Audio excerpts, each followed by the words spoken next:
So I wrote a book. It's called How to Make a Six-Figure Income Working Part-Time. And in the book, I divide life into 7 key areas, which I call my 7 pillars of abundance. And now I empower women to go from burned out to balanced, beautiful, and abundant. Welcome to Biz Help For You, the show that saves you the expensive learning curve by providing advice from industry experts in every facet of the entrepreneurial journey. Too many small businesses collapse. According to the U.S. Census Bureau, 20% fail within their first year, and less than 35% make it to their 10th anniversary. The goal of this podcast is to change that statistic. So if you're interested in learning more to be a successful entrepreneur, tune in today.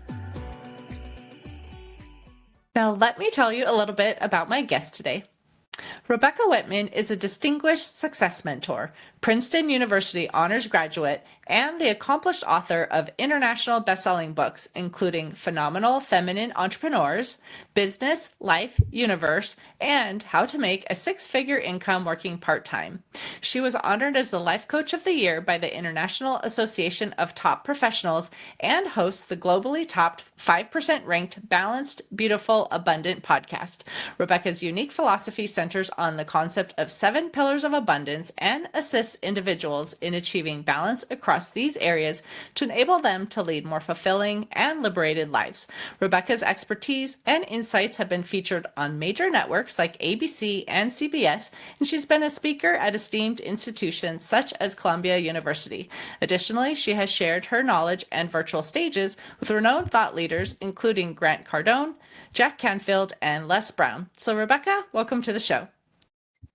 Thank you, Candy. It's so great to be here. I am looking forward to our conversation. I mean, who doesn't want to learn about pillars of abundance, right? But before we get into questions that I have for you, I'd love for you just to share your story about how you became an entrepreneur. Yeah, I am something. It's funny because I moved to LA 22 years ago to be an actress. I didn't ever think I would be rated like top 7 entrepreneurs to watch in 23 by LA Weekly or Life Coach of the Year, all that. It's really shocking to me. I wanted to be on TV shows and movies, and I had small parts on huge shows like Friends, CSI, and 24, and I never did get that big break. So I found myself working at children's acting schools, which I totally loved because I don't have kids. And while the kids were at school, I had time to attend lectures with great thought leaders like Abraham Hicks, Michael Beckwith, Marianne Williamson. And I started studying the law of attraction and began applying it to my job at the kids acting school. And before I knew it, I was making 6 figures working part-time. And the one area of my life that was really challenging was my love life. I had the habit of picking emotionally unavailable men. And I married one hoping he would change. He did not. And 3 years after marriage, I filed for divorce. And as my marriage was unraveling slowly, my dad was slowly dying in a nursing home. Mm-hmm. And in one of our last conversations, he asked me to write a book. I had no idea what I was going to write. My dad, his funeral was on a Wednesday. My divorce was finalized on a Friday. And I was sitting across the desk from my financial planner. And he said, Rebecca, you're having your best financial year ever. You're actually a self-made millionaire. And I find it interesting because this is the same year you lost your dad and you lost your marriage. And I think you should write a book about how you live life. So I wrote a book. It's called How to Make a Six-Figure Income Working Part-Time. And in the book, I divide life into 7 key areas, which I call my 7 pillars of abundance. And now I empower women to go from burned out to balanced, beautiful, and abundant. Nice. And I think there's a lot of us out there that probably need to hear that, because whether we're working a corporate job or we're an entrepreneur, we can be kind of spreading ourselves too thin in a variety of areas. So I think the first question I would love for you to answer is, what are the 7 pillars of abundance? Sure. The 7 pillars of abundance are in order of importance. The first one is spirituality. I believe having a relationship with the divine, whatever that is the foundation of a happy, successful life as an entrepreneur or in anything. And I'm a huge believer of a morning practice to connect with the divine upon awakening. The second pillar is physical. That means fitness. That means taking care of your body, feeling comfortable, feeling confident. And that is so important. So I believe in body before business. Schedule your business around your exercise. The third pillar of abundance is emotional. All emotions come from abundance or scarcity. So scarcity emotions are feeling that there's just never enough. There's never enough money. There's never enough time. There's never enough energy. There's never enough love. There's never enough clients. And abundance is feeling there's plenty of time. There's plenty of money. There's plenty of clients. I have plenty of energy to get through my day. So how you switch from the scarcity to the abundance is through gratitude. Having a gratitude practice is very, very important. The next pillar of abundance is romantic, and having a love life, whether you're in a committed relationship or looking for your soulmate, having someone in your corner that believes in you, that has your back is so important. The next one is mental. And that's what we're doing by listening to this awesome Biz Help For You podcast. We are working on our mindset, our mental. Mental does not mean mental health. In my pillars, it's growing your mind. So whether you're listening to an awesome podcast, listening to an Audible, a YouTube, taking a class, learning a new language, you are growing your mind. The next pillar is social. Having community is so important. Your vibe attracts your tribe, and you are who you hang around. So if you want to get a certain result, you want to hang around people who have already achieved that. If you want to be wealthy, hang around wealthy people. If you want to be in good shape, hang around fit people. If you want to be happy, hang around happy people. And the seventh pillar of abundance is financial. And Candy, everybody thinks financial is abundance. They think if I just focus on making a lot of money, I will have enough money to hire a personal trainer. I'll get totally fit. I'll meet my soulmate. We'll socialize with other spiritual people at a retreat, and we'll get happy. But in my experience, finance is the last piece of the puzzle. When you are spiritually centered, physically fit, have friends, have a romance, have happiness, have abundance in your mindset, you will attract financial opportunities. You will attract clients, and life becomes easier. And that's the goal, is ease, flow, and grace, not to grind it out. I call myself the magnetic abundance mentor because I believe that when you are in alignment in these 7 areas of life, you will magnetize your abundance and you will magnetize your good, and you're in a flow state. It's not a hustle and grind.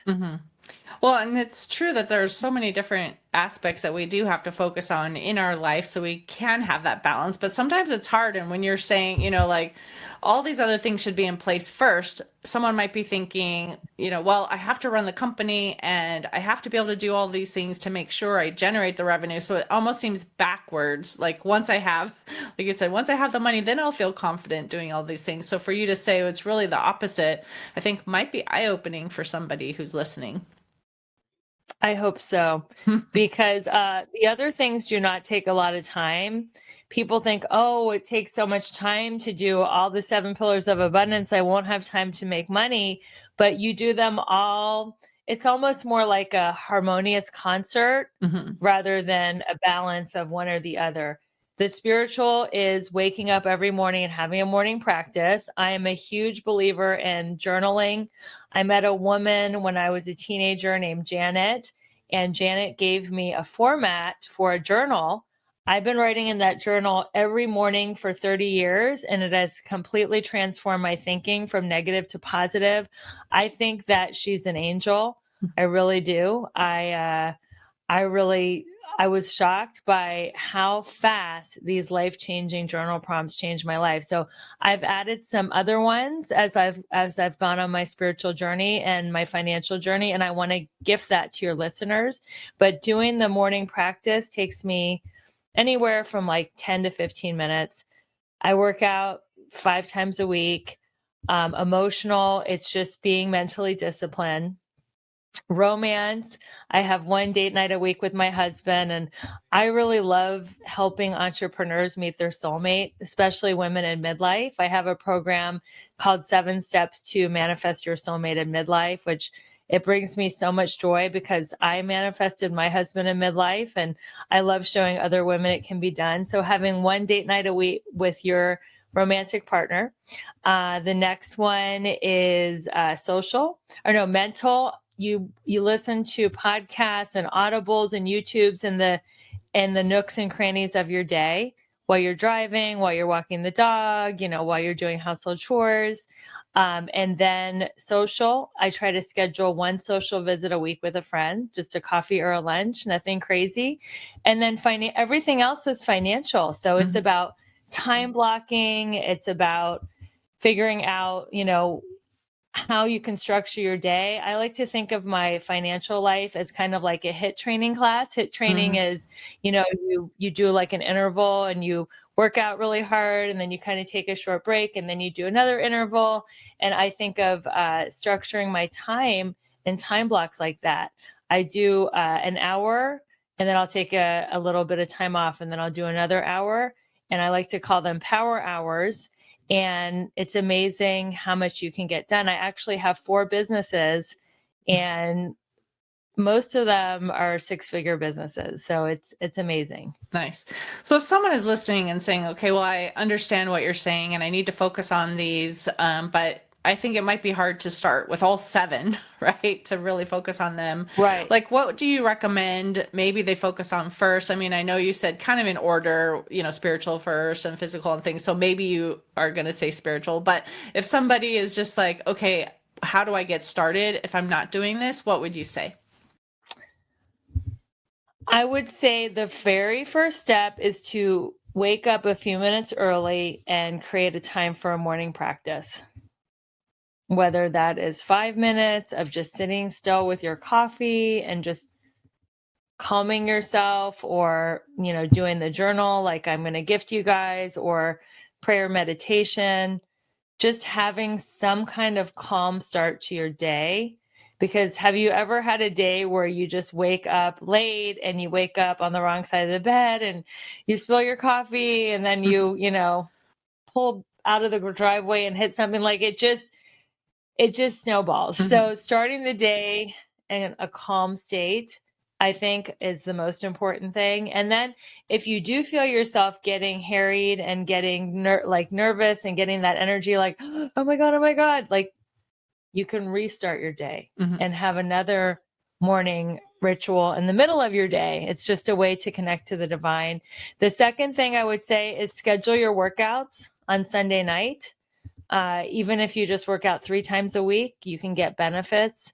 And people who are in business are like, oh, I don't want to work out. I want to just focus on money. I had a boss who said, instead of like curling weights, curl the phone, make more sales calls. But when you do work out, you have more confidence, you have more energy, you have all the dopamine, the serotonin, the endorphins that are in psychoactive drugs. And it's just going to help you be more magnetic and better at what you do.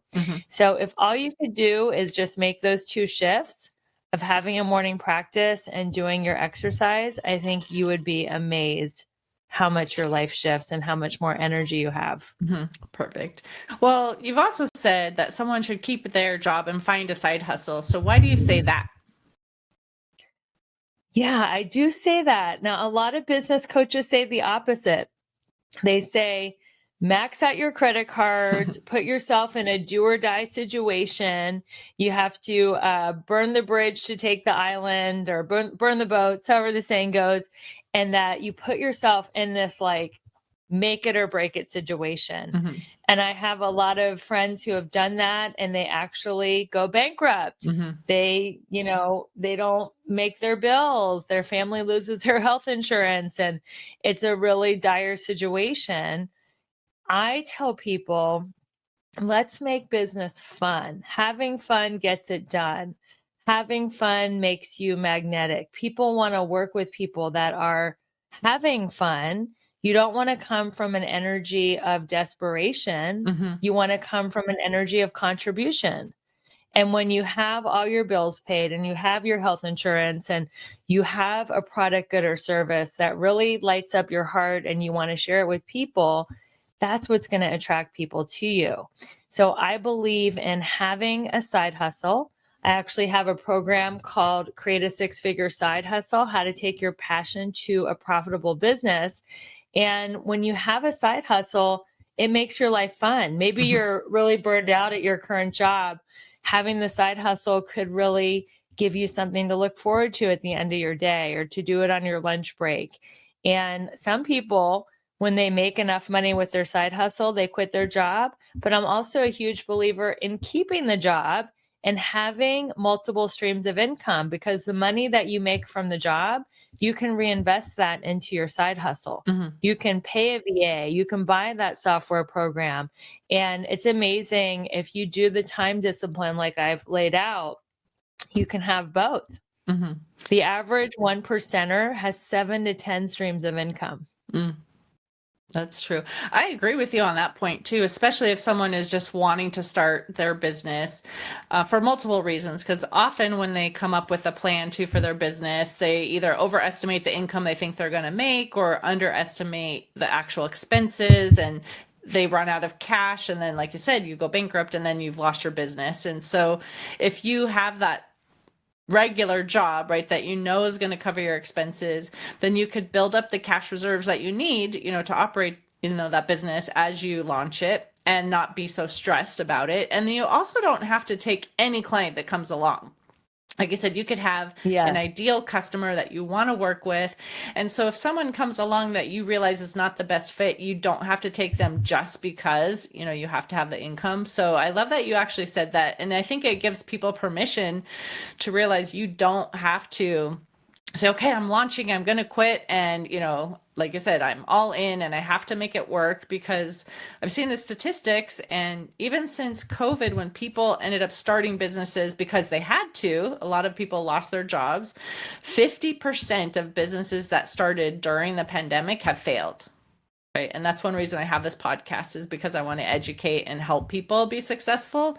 But a lot of people start businesses and don't have the expertise, and that's devastating, right? When you've started something and then you've lost. So thank you for sharing that it's okay, right, to have a job and start this on the side. Yeah, and it's okay to start again. If you're listening to this podcast and you've tried a business that failed, it's okay. Imagine if you stopped dating every time someone broke up until you met your spouse. And you're like, nope, dating's not for me. It's just not meant to be. I'm just supposed to be alone. I mean, maybe that wasn't the right timing and the right business, but I would tell the entrepreneurs listening that have failed at something, just don't give up. Keep going. The only way to fail is to quit, and you will eventually find a business that lights you up and that you can stick to. And you might not be good at it right away, but that's okay. That's why you can hire coaches like me and Candy, and you can listen to podcasts and you can work on your craft, but don't give up. And when you have a job, you don't have to quit. You can just keep learning, keep growing as an entrepreneur as your job is, paying your bills and keeping your health insurance. Right. And as businesses grow and become more successful, then they can scale back if needed. So it's not like you have to work full time all the time either. You could change what you're doing over time. And, a lot of times too, employers are happy to be able to do that. So I would just say again, too, just be able to have that conversation with your current employer, as well as, being able to have your own company. Now, if it's the exact same thing, they're not going to like that, right? But a lot of times people have a passion that they're starting, and it's totally different than their business. And it actually, like you said, can make you a better employee, even because you have enjoyment in something. You've got that like stress relief and you're having fun, and then you are more productive in your current job as well. So, again, I agree with you on that.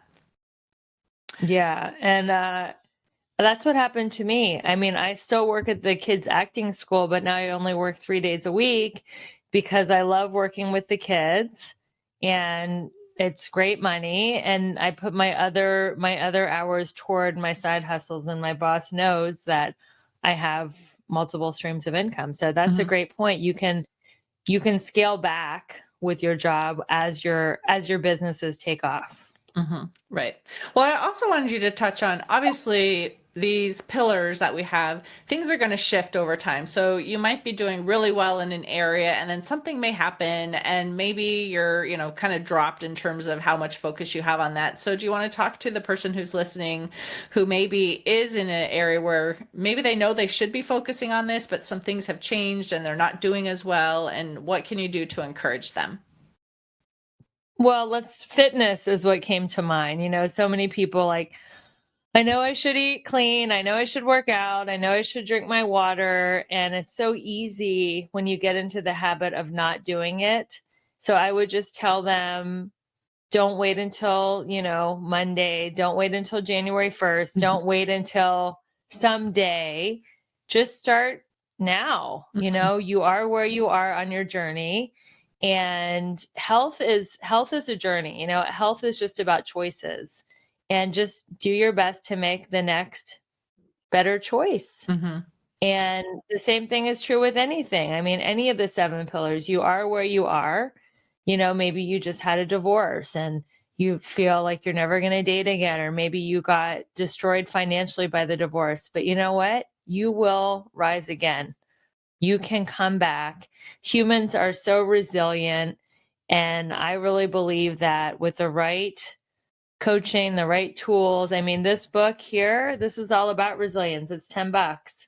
So there's so many different books and resources to help you get back on your feet, and just don't give up, because that if you have a vision of where you want to be in any of these 7 areas, whether it's, you want to be fit, or you want to be married, or you want to be making a certain income, I don't believe that God would have given you that vision if you couldn't achieve it.